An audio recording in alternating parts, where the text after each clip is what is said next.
Okay. So tayo ay commandment number 7. Yan. And I hope na inyo pong nare-recall yung or by heart na memorize na natin yung commandment, the 10 commandments. Ayan, sige nga, i-review nga natin. Yan, i-recite nyo sa inyong isipan, no? Sabayin nyo po ako. Maganda, no? By heart na memorize natin itong 10 utos, the 10 commandments na ating Panginoon. Number 1 is you shall have no other gods before me. Tulungan niyo po ako. You shall have no other gods before me. Commandment number 1. Commandment number 2. You shall not make yourself an idol. Diba? And then, number 3, you shall not make the name of the Lord in vain. Ayan, commandment number 3. Commandment number 4, remember the Sabbath day by keeping it holy. And then commandment number 5, honor your father and your mother. And then commandment number 6, you shall not murder. Commandment number 7, ito yung ating pag-aaral, you shall not commit adultery. Commandment number 8, you shall not steal. Commandment number 9, you shall not bear false witness against your neighbor. And then finally, commandment number 10, you shall not covet your neighbor's wife, your neighbor's property. You shall not covet. 10 commandments, yan. Dapat by heart. Sa ulo na natin yan. So, commandment number 7, tayo ay magpapatuloy. At sabi dito, you shall not commit adultery. Ayun, ika-7 utos ng ating Panginoon. Adultery. So, ano bang ibig sabihin ng adultery? Sa Tagalog ay pangangalunya. Ang ibig sabihin lamang, kapag ikaw ay may asawa na, legally, meron ka ng marriage covenant, at nagkaroon ka ng extramarital affair, babae or lalaki. So yan ay tinatawag na adultery. Kaya sabi ng ating Panginoon, you shall not commit adultery dahil isa lang talaga dapat na asawa, man and a woman. Way back in the book of Genesis pa, kay Adam and Eve ay nilikha ng ating Panginoon, pinasimulan ng ating Panginoon ang marriage covenant. Ayan.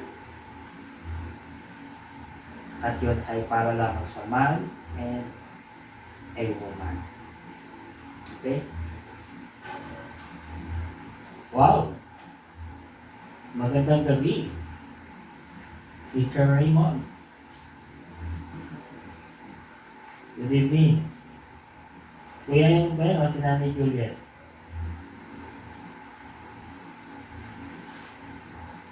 Hello, Kuya Emon. Narinig mo ba? Malinaw ba dyan yung sound? Si Kuya Emon niya. Gandang gabi. Salamat at nakasama ka namin ngayon. Okay?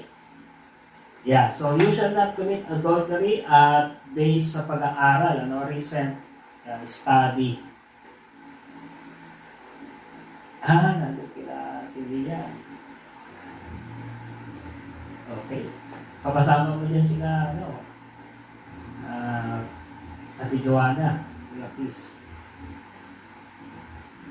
Yeah, so patuloy tayo, At na, nasa na ba? Based doon sa recent study, at ito ay ginawa sa sa US, Yan. Yun yung ating magiging basihan, Nasabi nila doon, according sa kanilang survey na ginawa, sabi nila 92%, 92% of the Americans, sabi doon, they say that committing adultery is morally wrong. Yan. So 92%, 92% of the Americans, they are saying that committing adultery is morally wrong. So mali, kung titingnan natin, nakakatuwa, na ganun yung isip nila na mali ang pagkukomit ng adultery. Yan. At yun yung ating ginawang baseline, dahil kahit yun ay sa US, so similar lang din sa atin, bansang Pilipinas. Why? Kasi Amerika, naman siya, predominantly Christian nation. At kagaya sa atin, Pilipinas, so Christian nation din tayo. So similar. Kahit magsagawa tayo ng survey dito sa Pilipinas, kapag tinanong mo yung tao, kung masama ba yung pangangalit niya, ay mag-a-agree sila, karamihan. Kaya dito, sa ginawa nilang research, so napakataas ng percentage na sinasabi nila na mali ang pangangalit dyan, mali ang adultery, which is good. Pero, sa nakikita natin, in the actual, yun ay survey, di ba? Kasi sa, nila, pagtatanong. Pero yung nakikita natin sa actual ay hindi ganon. Di ba? Nakikita natin sa ating culture ngayon. Anong nangyayari sa marriage, sa family. Di ba? Hindi ganon kataas. Although ganun yung kataas yung sinasabi nila morally wrong, but in the actual, hindi siya talaga ganon kataas. Yeah. At according pa doon sa kanilang study, sabi doon, two contributing factors to rising extramarital affair. Meron daw dalawang contributing factors na nagko-contribute doon sa pag-rise ng adultery or extramarital affairs. Dalawang bagay. Ano yun? Number one is opportunity. Kung meron po kayong mga notes. Yes.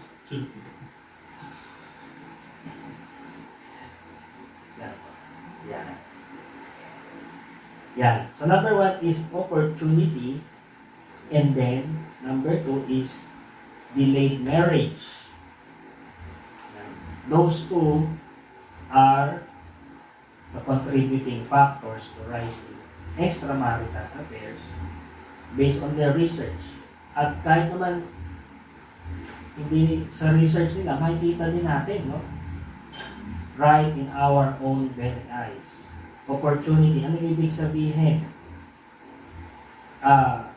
Ito yung opportunity from social media, technology. So mas tumaas yung opportunity na magkaroon ng extramarital affairs dahil sa social media. Diba? Ang daming platform na social media, Facebook, Instagram, Twitter, meron pang mga mga dating apps, diba? Social media, technology. Yan. So yan yung nakakapag-contribute, no, sa rising extramarital affairs. Hindi kagaya dati na wala pang cellphone, hindi pa gaano yung technology. Although may mga ganong cases na, no? Dahil ang opportunity lamang nun ay through face-to-face. Face-to-face talaga. So ngayon, hindi na lang face-to-face, kasama na yung technology, social media. Na pwedeng may ginagawa yung isa na hindi nalalaman ng kanyang partner. Diba? Dahil sa cellphone, kanya-kanyang cellphone, kanya-kanyang account. Diba? Discreet, private, and unknown ways pwedeng gawin. Opportunity, diba? Kagaya namin, kami na mag-asawa, wala kaming pakialamanan sa gadget namin, di ba? Yung cellphone ni Mami, hindi ko pinapakailaman. At yung cellphone ko naman, hindi niya rin pinapakailaman. Why? Because may trust kami sa isa't isa. Hindi na mag-asawa. Dahil ang Panginoon ang in-between sa aming marriage. Kaya yung trust sa bawat isa yung umiiral. Kaya hindi namin pinapakailaman o inubusisa yung cellphone ng bawat isa. Kaya hindi alam, no? Yan. So sa amin yun. So how much more sa ibang couple? Diba? Pwedeng ganon. Hindi nalalaman ng bawat isa yung activity. Okay? Yan. So, opportunity. Increased opportunity but decreased boundary. Lumawak yung opportunity pero yung boundaries ay hindi na-set. Tama. Social media, technology, may mga advantages and disadvantages. Social media, maraming advantages. Technology, na meron tayo ngayon, may mga advantages. Diba? Social media o Facebook, ang advantages niya, pwede kang makakonect sa iyong mga mahal sa buhay, kahit sila ay nasa malayong lugar, pwede mo sila makita, makausap, di ba? Mga kaibigan mo na matagal mo nang hindi nakita, pwede kayong magkita through online. Pwede mo silang mahanap through online, di ba? Technology. Napakaganda ng technology kung ito ay gagamitin natin ng tama. Lalong-lalo na yung advancement of the gospel. Yan, kung gagamitin natin yan through the advancement of the gospel, preaching the word, through social media, yan, technology, gagamitin natin yan. Napakaganda. Maraming benefits, advantages ang makukuha natin dyan. Pero meron din mga disadvantages. Kung hindi mo sinet yung boundaries, may mga disadvantages din siya. Diba? Pwedeng magamit yung social media or technology sa maling pamamaraan. Kagaya na itong ating pinag-uusapan. Okay? Kaya, we need to set or we need to put certain boundaries or limits. Kahit na gaano kaganda yung ating technology ngayon, we need to put certain boundaries. Okay? So number one yun, no, yung opportunity, and then yung delayed marriage. Delayed marriage. Isa daw yan sa contributing factor to rising extramarital affairs according sa kanilang survey or research, according to their study, ang average age sa mga men na nag-aasawa ay 27 years old, yun, average. Yan. Kami ay nag-asawa, ako ay nag-asawa. Kami, aking asawa, 29 kami, 29 years old. Yan, sa men, and then sa women, sabi doon, average sa women ay 25 years old. Sila ay nag-asawa. So ngayon, no, sa ating panahon. But then, nung unang decades ago, mga sinaunang panahon, mga 50s, yan, mga ganyan. Sabi nila,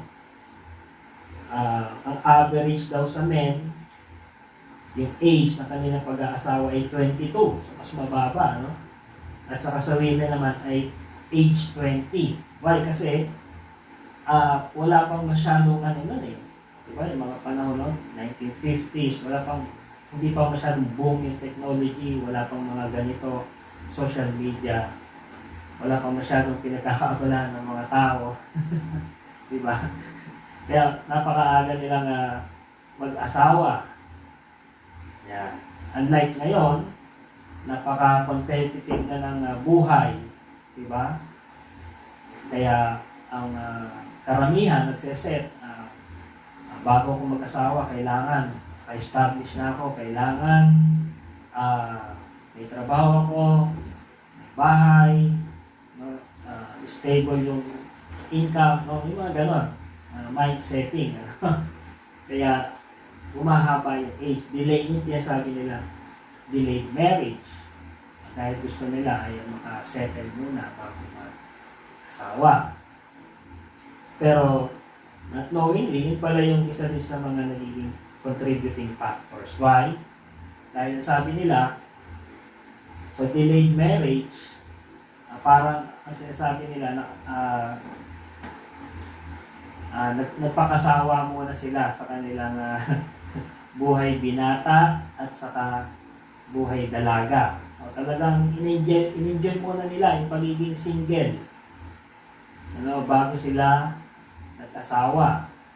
Iniisip nila na bago ko mag-asawa, gagawin ko muna lahat. Ganito, di ba? I-experience ko muna lahat para kasi thinking nila, pag-asawa na, pagka nakatali na, ay hindi mo na pwedeng magawa kung ano yung gusto mo. Di ba? Which is, totoo naman, di ba? Iba yung single kapag sa married life. Di ba? So, tama yun. Kaya lang, ang problema, nung sila yung nag-asawa na medyo maedad na, sabihin natin, nagawa na nila yung kanilang gusto, yung sila yung nag-asawa na, nag-settle na. Ang problema, ay hinahanap pa rin nila yung ganong pamumuhay. Kaya, yun yung nagiging nagko-contribute na magkaroon ng extramarital affairs. So, hindi rin pala tama, ano? No, yung gano'n. So, either way, delayed marriage or mas bata na nag-asawa, either way, kahit ano yan, kung maglolo ko. Diba? Pero yun lang, no? Yung sa kanilang research, gano'n. Ano? Yan. And then, ang nakakalungkot pa, no, sa ating panahon ngayon, ang pinopromote ng mundo.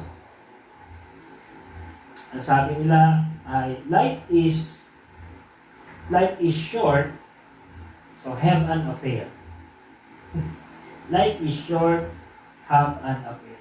Imagine kung ano yung pinopromote na mundo na ito.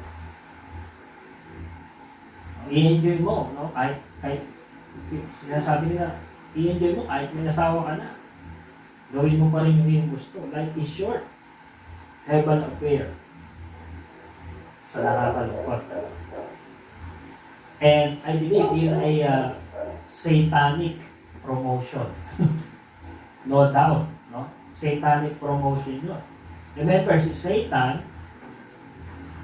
according sa salita ng Panginoon, siya ay pumarito sa mundo na ito to steal, kill, and destroy.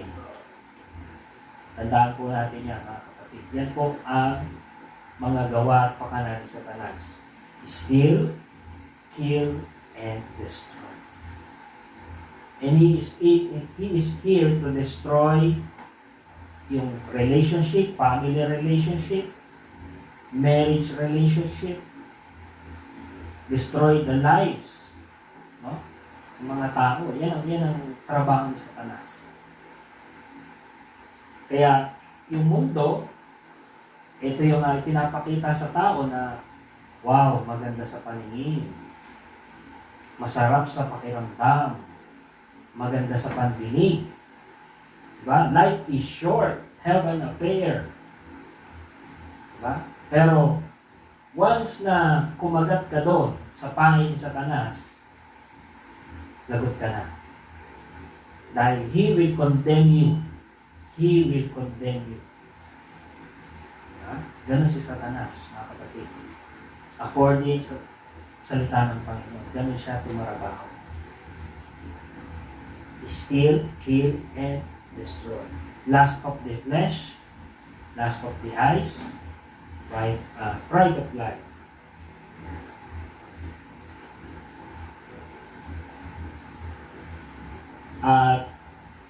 Adultery, when someone commits an adultery, sigurado yan, 100% ay merong masasaktan. Right? Diba? Anong book? Kuya Emon? Exodus chapter 20 verse 14.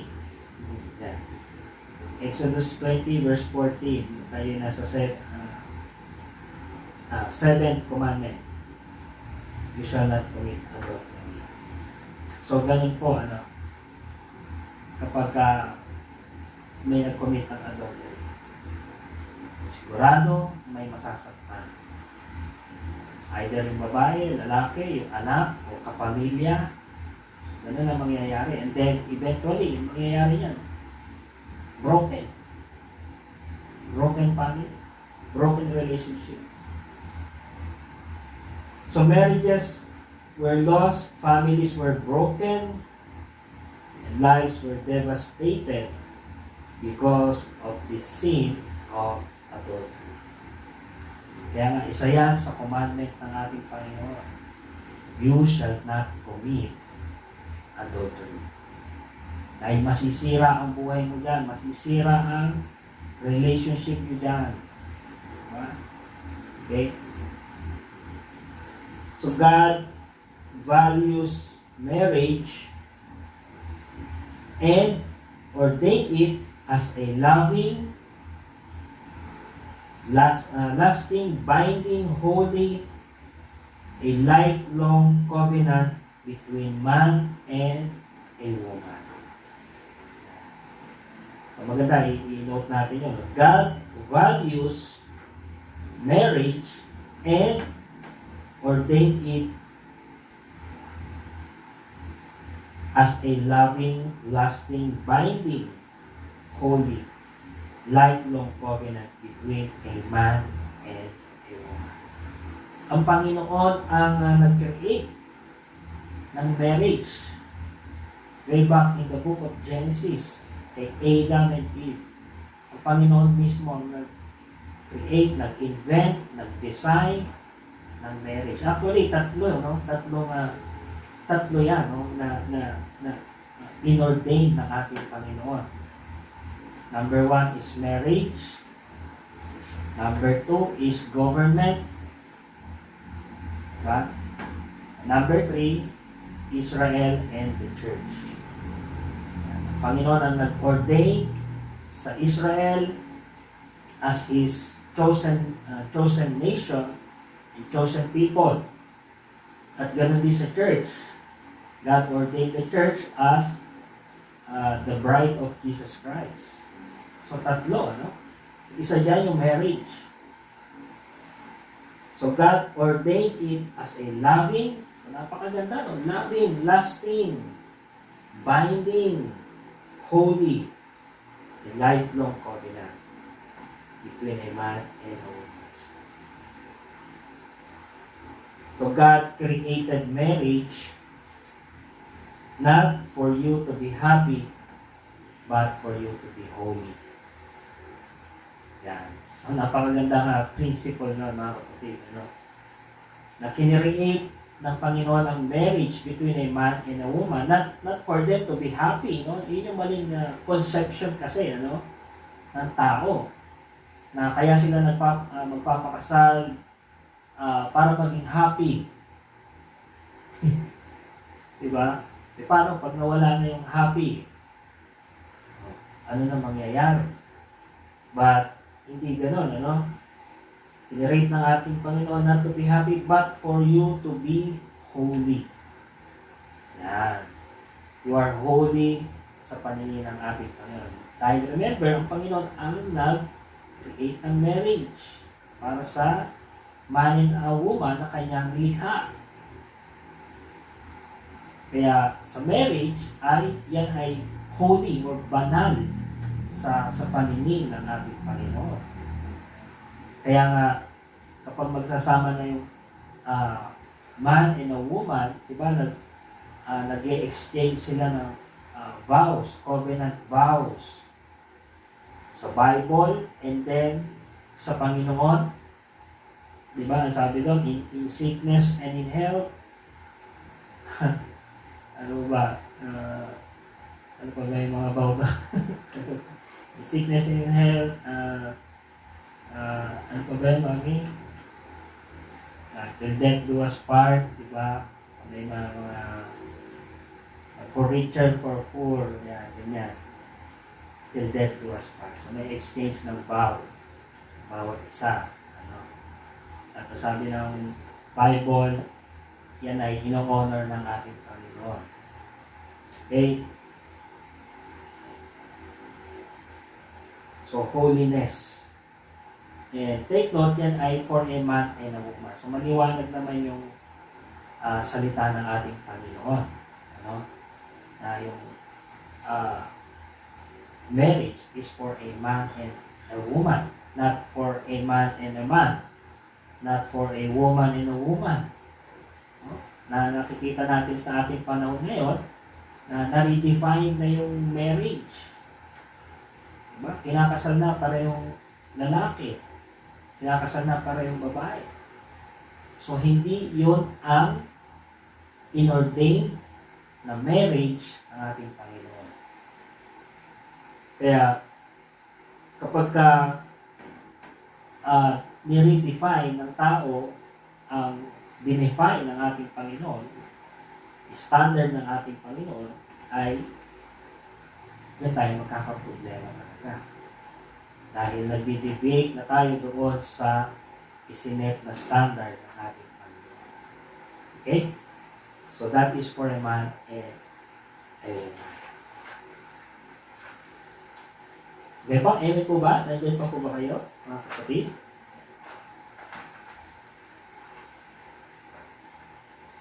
Hello po.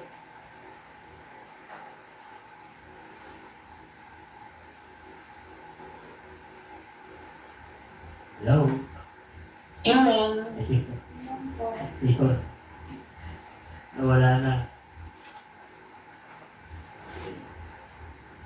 Pabuksan po natin ang ating mga Bibles sa New Testament in Matthew chapter 5.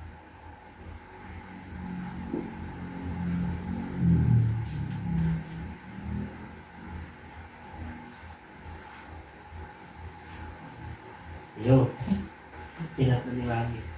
For better, for worse, for richer, for poorer, in sickness and health, till death do us part. Ating exchange ng vow. Yan. So Matthew chapter 5, verses 27 to 28. Ito yung sabi ni Jesus Christ, about adultery in the heart.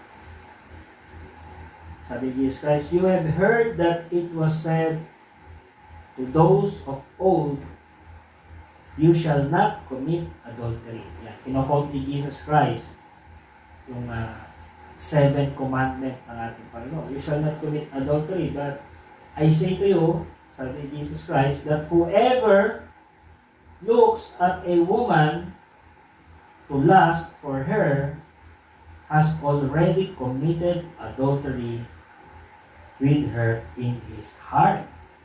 Wow! Imagine, mga kapatid. Pero ito ay applicable din po sa mga kababaihan. No? Hindi lamang po sa mga kalalakihan. No, pwede niya apply sa mga babae. Whoever looks at a man to lust for him, yun, diba? Hindi lang para sa mga lalaki. So, kaya ganun si Jesus Christ in the New Testament, in the New Covenant, kagaya nga po natin sabi ay ni-raise up pa ni Jesus Christ yung standard. Dito sa Old Covenant, you shall not commit adultery. Ito yung physical adultery. Ano? Under the law. Under the commandments of God. Physical adultery, na sabi doon, kapag ikaw ay nahuli nila na nagko-commit ng adultery, ay automatic yun, death penalty. Stone to death yun. Okay? But then, in the Old Testament, in the New Testament, ni-raise up pa ni Jesus Christ yung standard. Hindi lamang physical adultery, kundi in the mind. No? Sabi doon, kapag ikaw ay tumingin sa isang babae o sa isang lalaki na may pagnanasa or lustful thinking, sabi ni Jesus Christ doon, you already committed adultery with her or with him in his heart, in your heart. No? Sa isip pa lang, nagkasala ka na. Doon pa lang, nagkasala ka na. Why? Because physical adultery begins with mental adultery. It begins with lust. Doon naman nagsisimula yan sa di ba? Sa isip. Kapag ka nakakita ka ng isang maganda, babae o lalaki, and then inalaw mo sa iyong isip, no? Na maglaro sa iyong isip, and then nagpo-progress, inalaw mo, di ba? Hindi mo i-reject, but you allow it, yan nagsisimula. Di ba? Yan nagsisimula. Kaya doon pa lang ay pinuputol na agad ni Jesus Christ sa isipan pa lamang. Kasi yung physical adultery, yun na yung outcome. No? Dahil nauna na sa isip mo, nabuo na sa isip mo.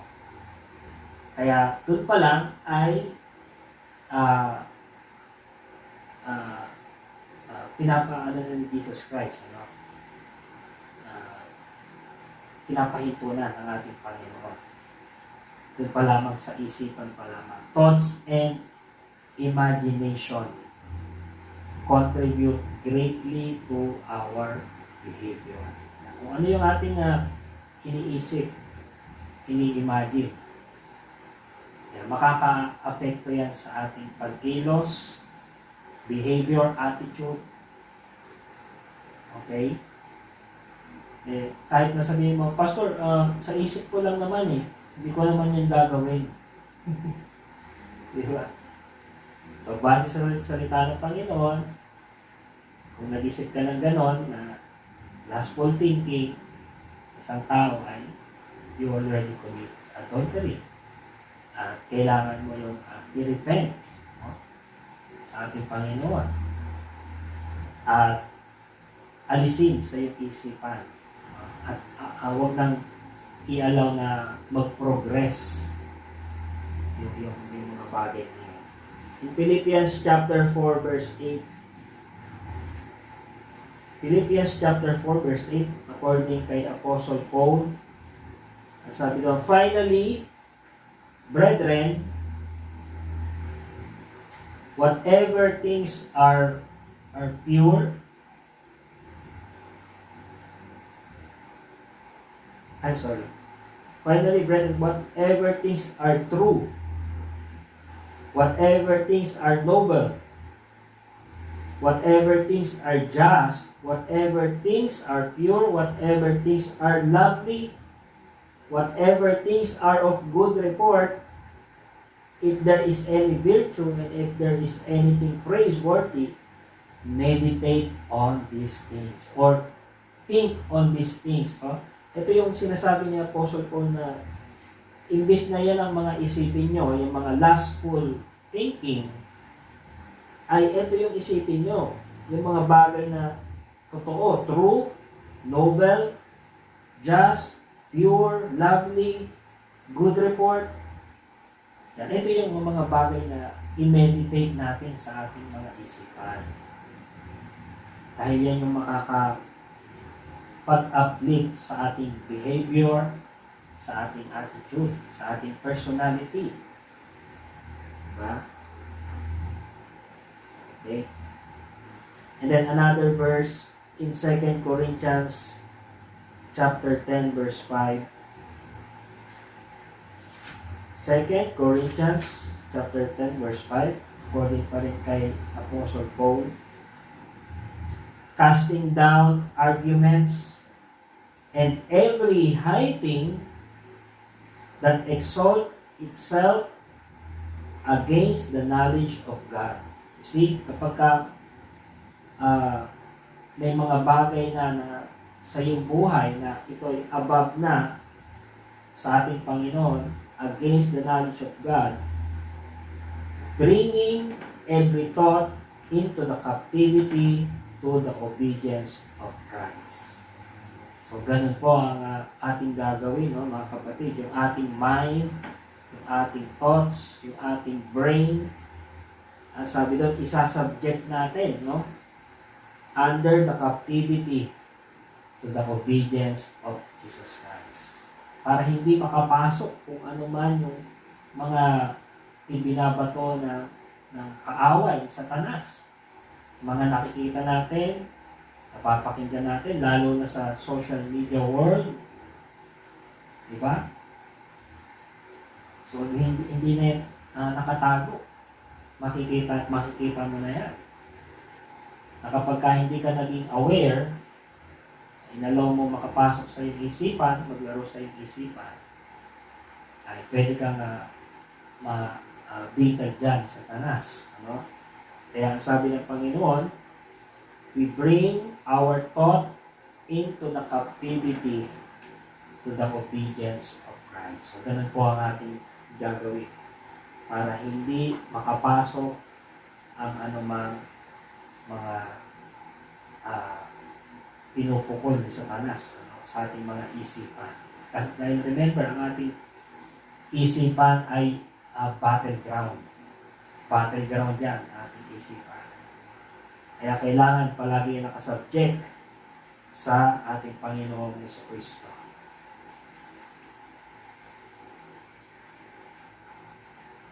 So, lustful thoughts are sinful, but adulterous action has greater consequences. Lustful thoughts.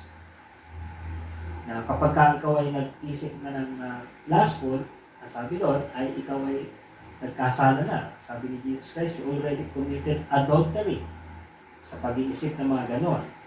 But sabi dito, adulterous action has greater consequences. Mas lalo na kapag ginawa mo actual. May greater consequences. Ano magiging consequences niya? Mawawala yung iyong marriage. Diba? Broken marriage, broken family. Life, you're devastated. Yan ang mangyayari. Consequences of committing adultery. At according kay Alistair Begg sa kanyang book, Pathway to freedom. Sabi niya, adultery breaks marriage covenant. Tama, no? Adultery breaks marriage covenant. Adulterous thoughts do not. Number 2, adultery provides ground for divorce. Yeah. But mental adultery does not. Dahil nasa isip pa lang. Adultery violates and defiles each other's bodies, but mental adultery does not. Adultery is the vehicle for sexually transmitted disease, but the mind is not. So may distinction, but kagaya nga po ng ating sabi kanina, nagsisimula lahat yan sa ating isipan. Okay? At yung committing adultery physically, yun ay yung outcome. Dahil nabuo na sa isipan mo, nahinog na sa isipan mo. Kaya sabi ni Jesus Christ, doon pa lang sa isip ay iwaksi mo na, tanggalin mo na. Huwag mo nang hayaan. At merong story dito sa Bible, at least 2, about adultery, committing adultery, and then yung consequences nun sa kanilang buhay. Example na lang dyan kay King David at saka kay Bathsheba in the Old Testament. King Solomon, Old Testament. And then sa New Testament, about doon sa babae na nahuli na nagpo-commit siya ng adultery. Common sa kanila nag-commit ng adultery, and then greater consequences yung nangyari. Kagaya kay King David, hindi na natin masyadong i-detalye. I believe familiar na kayo sa nangyari na yon kay King David at kay Bathsheba. So si King David ay nag-commit ng adultery. Okay? Kaya anong nangyari? Yung greater consequences sa kanyang buhay, sa kanyang pamilya. Anong nangyari sa kanyang pamilya? Diba? At ganoon din dun sa babae. So, both were confronted about their sin. Both were broken of their sin, and both were forgiven for their sin. So parehas, committing adultery. At i-apply natin yung grace and mercy ng ating Panginoon. But ganun pa man, ay yung kasunod nun, of course, may consequences yun. Okay? So both were confronted. Si King David, kinonfront siya ni Prophet Nathan. Mababasa natin yan sa kanyang sa Psalm chapter 51, Psalm 51. Sinulat ni King David na siya ay kinonfront ni Prophet Nathan, and he was convicted, si King David, at humingi siya ng kapatawaran sa ating Panginoon. Kaya sabi ni King David doon, "Cast me not away from thy presence, and take not your Holy Spirit on me." Humingi ng patawad si King David. So he was confronted about his sin. At si King David, sabi niya, both were he was broken of his sin. So talagang pinagsisihan niya yun, yung kanyang kasalanan na yun. At siya ay tinatawad. He was forgiven for his sin, si King David. But then, ganun pa man, tinatawad siya ng ating Panginoon, yung consequences nun, yung nangyari. Kung nakita nyo, di ba, yung nangyari sa kanyang pamilya, ay messed up family. Pamilya ni King David. So, greater consequences. Ano? So, ganun din doon sa babae na dinala kay Jesus ng mga Pharisees, na sabi doon, nahuli ng mga Pharisees na actual na nagko-commit ng adultery. And I believe ito ay pakana ng mga Pariseo para i-trap si Jesus Christ, no, dahil challenge nila si Jesus Christ about the law, about the commandments of God. Kaya sa instance na ito, nagkaroon sila ng entrapment operation, no? Ginamit nila yung babae. Nag-commit ng adultery, at sabi doon, nahuli siya, actual, kinuha siya, at dinala siya kay Jesus Christ. At ang sabi ng mga Pariseo kay Jesus Christ, itong babae na ito ay nag-commit ng adultery. At ayon sa batas ng Panginoon, ay siya ay dapat mamatay. Batuhin hanggang sa mamatay. So, anong masasabi mo? Gusto nilang i-trap si Jesus Christ. But, ang sabi doon, si Jesus Christ, hindi siya kagad nagsalita, but instead, siya ay, ang sabi doon, nagsulat siya sa lupa. Ano? So, hindi natin alam kung ano yung sinulat niya sa lupa.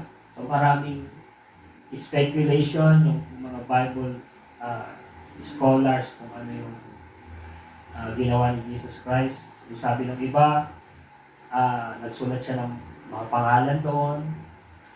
Pero wala nakakaalam kung ano talaga yung sinulat ni Jesus Christ sa lupa. But then, ang sabi doon ay pagkatapos niyang magsulat doon sa lupa, sabi niya doon sa mga Pariseo, sige, kung sino sa inyo ang walang kasalanan, ay siya ang maunang bumato doon sa babae. At doon sa story na yon, walang bumato sa babae. At sabi doon, unti-unting umalis yung mga nagko-condemn sa babae. Nauna yung mga matatanda at nahuli yung mga bata sa panalis. Dahil yung matatanda, alam natin, dahil sila na yung mas maraming nagawang kasalanan kaysa sa mga bata. Kaya sila yung mas naunang umalis. So, walang bumato sa babae. Ibig sabihin, lahat ay nagkasala. Kaya, sabi ni Jesus Christ sa babae, nasa na yung mga nagko-condemn sa'yo? Nawala na silang lahat. Kaya sabi ni Jesus Christ, neither I do not condemn you. So, she was forgiven. So, yung babae, she was confronted. She was broken. Dahil na-humiliate siya publicly. But she was forgiven, Jesus Christ. She was forgiven. Kaya sabi ni Jesus Christ, mamuhay ka ng a different life. Ano? Baguhin mo na yung iyong buhay. Iwanan mo na yung ganyang pamumuhay. Nasabi niya doon sa babae. So, yun. Applying yung grace and mercy ng ating Panginoon. Pero, ganun pa man, ay meron yung kaakibat na mga consequences. Kagaya ng kay King David, yung consequences nun, ang ginawa niyang adultery, yung kay King Solomon, diba? Grabe yung consequence dahil sa ginawa ni King Solomon, adultery. Na ang nangyari doon ay maging siya ay sumamba sa mga Diyos-Diyosan dahil nahawaan siya ng kanyang mga asawa. Ay, yun ay mga consequences no. At nahati yung kingdom ng Israel sa dalawang kingdom. Northern Kingdom and Southern Kingdom. Nahati. So, yun yung mga consequences. Okay?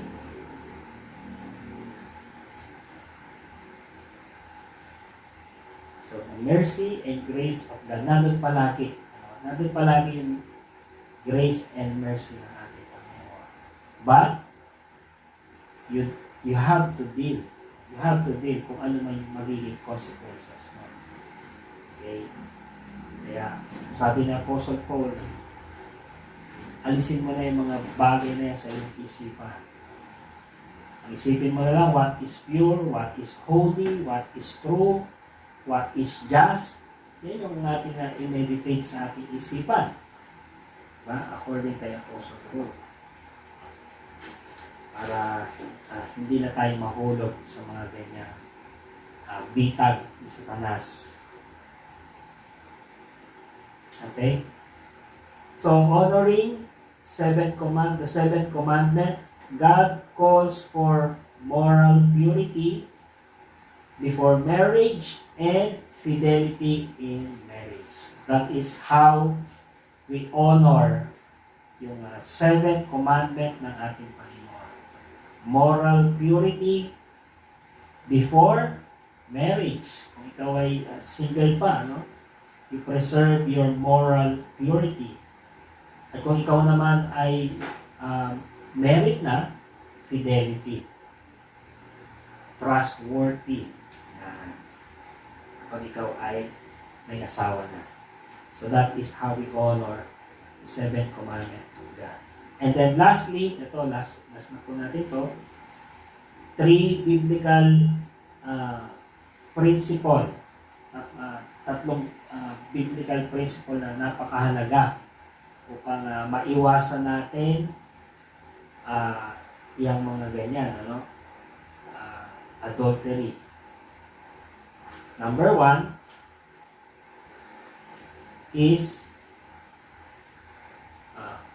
kung may mga notes po kayo, Number one, cultivate spiritual and physical intimacy in your marriage. Yan. So, bilang mag-asawa, mga kapatid,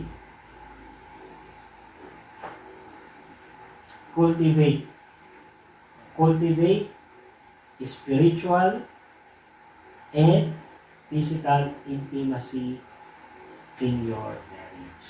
Yan yung po natin pababayaan. Spiritual intimacy, ito yung ibig sabihin mga kapatid, ito yung nagsasama kayo sa prayer, nagsasama kayo sa devotion, and then yung communication. Okay? Hindi naman ibig sabihin na yung intimacy ay palaging physical contact, or sabihin natin sex, di ba, sa mag-asawa. Hindi naman palagi pag sinabi intimacy ay gano'n. So, pwede dyan yung communication, Yan. Lalo-lalo na spiritually. Yan. Through prayer times, magkasama kayo prayer times, or devotional times, or nagko-conversation kayo, kayong mag-asawa. So, napaka-importante niyan. So, huwag po natin yung pababayaan, mga kapatid. Okay? And then also, yung physical intimacy. So, yan na yung sinasabi natin yan, sa mag-asawa, para sa mag-asawa. Physical intimacy. In 1 Corinthians chapter 7, 1 Corinthians 7 verses 4 to 5. Ito, napakaganda, according kay Apostle Paul. Sabi dito, the wife does not have authority over her own body. Diba? Dahil mag-asawa na kayo, Sabi nila, the wife does not have authority over her own body, but the husband does. And likewise, the husband does not have authority over his own body, but the wife does. Ibig sabihin, hindi nyo na pagmamayari yung inyong katawan. Pagmamayari na yan ng inyong asawa. Diba? Verse 5, do not deprive one another except with consent for a time, that you may give yourselves to fasting and prayer, and come together again, so that Satan does not tempt you because of your lack of self-control. So, physical intimacy, na sinasabi na huwag nyo din pababayaan yung physical intimacy, mag-asawa. Dahil sabi na ni Apostle Paul, so that Satan does not tempt you, para hindi makapasok si Satanas, hindi magkaroon ng butas si Satanas sa inyong relationship as mag-asawa. Kapag palagi nandun yung inyong communication, inyong bonding, right? Diba? At kasama ng physical intimacy, so napaka-healthy ng inyong marriage relationship. Palagi ang Panginoon, ang center ng ating relationship. Kaya hindi magkakaroon ng puwang si Satanas para makapasok sa relationship. Dahil yan ang pinupunterya, lalo na sa panahon ngayon, mga kapatid. Yan ang pinupunterya ni Satanas. Marriage, family. Dahil yan yung backbone ng society. Diba? Yan ang bumubuo ng society, ng nation, ng church, family. Kaya yan ang pinupunterya ni Satanas. Tandaan po natin yan mabuti, mga kapatid. Kaya, biblically, ito yung sinasabi ng ating Panginoon. Communication yung spiritual intimacy, physical intimacy, wag po natin pababayaan. Okay? Amen po ba dyan sa mga may asawa? Amen po. May mga single pa. Okay. So at least, naririnig na nila, kung sila yung nagpaplano na magpakasal. Okay. Next, number 2, avoid compromising situation, either in person or electronically. Yan, mga kapatid, kagaya ng binabanggit natin kanina, napakataas ngayon ang opportunity para ikaw ay mahulog sa bitag ni Satanas and commit adultery. O kaya, sabi doon, avoid compromising situation. Kapag gano'n na yung mga nakikita mo, i-avoid mo na yan. Okay? In person or electronically. So, everywhere. Pwede kang i-tempt ni Satan. Sa trabaho, office, school, kahit nasaan ka pa. Okay? So, avoid compromising situation. So, lalong-lalo na tayo, mga Christian, iba yung ating di ba? Iba tayo sa kanila. Kaya ikaw ay mapapansin. Kaya kapansin-pansin ka sa kanila. Kaya, be aware, Nandiyan yung attack ni Satanas. Okay, lust of the flesh, lust of the eyes, pride of life. Pwede kang ilagay sa isang compromising situation. Kaya, avoid it. Sabi ng Bible, avoid it. Romans 13, verse 14. Romans chapter 13, verse 14. But put on the Lord Jesus Christ, and make no provision for the flesh to fulfill its lust. Lagi, put on the Lord Jesus Christ and make no provision for the flesh to fulfill its lust. Huwag natin hahayaan na may makapasok sa isipan natin avoid it.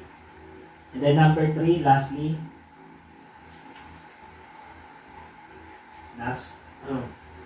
pray for God's protection over your marriage and your heart.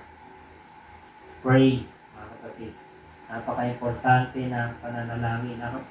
Napaka-importante na ipinapanalangin natin yung ating kabiyak, yung ating asawa, asawang lalaki o asawang babae. Ipanalangin natin sila for God's protection over your marriage and also your heart. Okay. Proverbs chapter 4 verse 23. Keep your heart with all diligence, for out of it springs the issues of life. And the final verse in Malachi chapter 2 verse 15. But he did not make them one, having a remnant of the Spirit. And why one? He seeks godly offspring. Therefore, take heed to your spirit. Take heed to your spirit, and let not deal treacherously with the wife of his friend. Pray for God's protection. So cultivate spiritual and physical intimacy in your marriage. Avoid compromising situation, either in person or electronically. And then number 3, pray for God's protection over your marriage